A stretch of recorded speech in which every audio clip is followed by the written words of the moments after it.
Hello guys, तो आज আমি गेट रेडी वीडियो নিয়ে চলে এসেছি, কারণ আজকে আমার মায়ের অ্যানিভার্সারি। তো চলো আজকে স্কিন কেয়ার আর মেকআপটা কীভাবে করবো সেটা দেখানো যাক।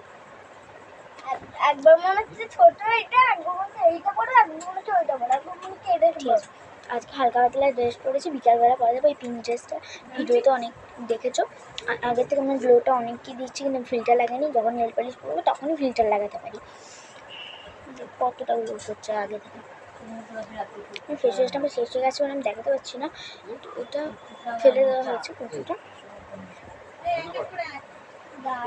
এটা ছিল মাথায় পরি, আগের খোপাটা খুলি। চুলটা হালকা হালকা শুকনো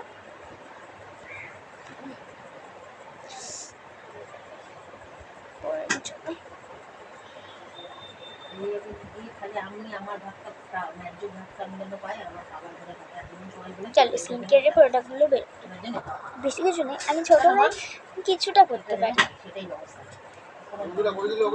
স্কিনটা কেমন গ্লো করছে একবার বলো। একটা জিনিস লক্ষ্য করে আমি হার পরে আছি, তাই হারটা আমি পরবো না। এই লিপবামগুলো অনেকেই চেনে, যেগুলো সাদা থাকে আর কিছু কোনো জায়গায় অ্যাপ্লাই করলে পিঙ্ক হয়ে যায়। আমি একটা পন্সের জেল মাস্ক অ্যাপ্লাই করছি, সেটা দেখাতে পারছি না, ভাই এখন মাখছেন। কিন্তু আজকে শেষ করেই দেবেন, কেন এতটা পড়ে আছে।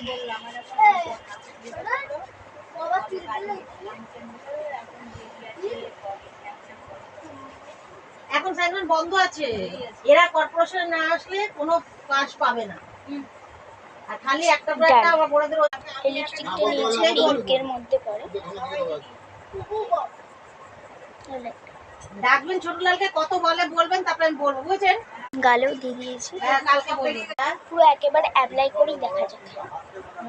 এই যে বলছে দেখ না, জল দিলে বলে এ বাবা কি কাকু এসে অ্যাপ্লাই করে নিয়েছি। বলছে আমি তো বলে এসেছি কত সুন্দর লাগছে। ফার্স্টে আমি তিনটে ব্যাগ নিয়ে বসেছি। একটা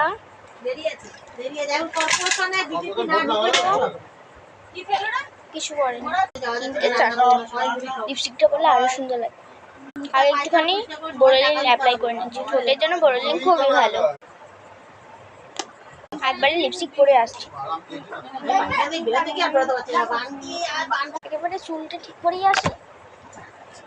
আজকে নেল পালিশটা পরে না গেলে আমার নেলটা একটুখানি পিঙ্ক পিঙ্ক করেছি, সেটা কি বুঝতে পারলে? আমি কিন্তু এখনো ফিল্টার লাগাইনি। এটা মায়েদের অ্যানিভার্সারি উপলক্ষে আমি বানিয়েছি নকশাটা। তারা মা বাবা ভালোবাসা একটু কমেন্ট করুন, বাবাকে ভালো